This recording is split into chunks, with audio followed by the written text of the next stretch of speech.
கடவுளை நேரில் கொண்டு வர முடியுமான்னு கேட்டாங்க. கடவுளை நேரில் கொண்டு வர முடியுமான்னு கேட்டான் சம்பந்தாண்டான். அருணகிரிநாதர் சிரிச்சார். கொண்டு வரன்னார். அது என் கையில் கிடையாது. அதல்ல சேதனாராட அபின காளி தானாடன்னு பாடி முடிச்சார். மயிலும் மாடி நீயும் மாடி வரவேணும்னார். கம்பத்தை பொழந்துட்டு சாமி வந்து நின்னார்.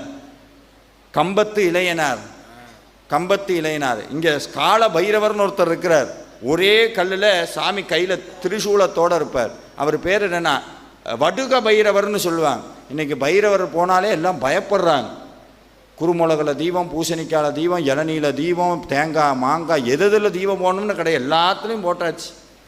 தீபம் போடாத பொருள் பாவம் செஞ்ச பொருள். ஆனால் வடுகன்னா குழந்தைன்னு அர்த்தம். பைரவருக்கு என்னென்னா யாரெல்லாம் சிவபூஜை சுவாமிக்கு பேர் சேத்திரபாலகர்னு ஒரு சொரூபம் உண்டு. பைரவ பூஜை பண்ணுற புண்ணியம் முருகனை பூஜை பண்ணாலும் கிடைக்கும்.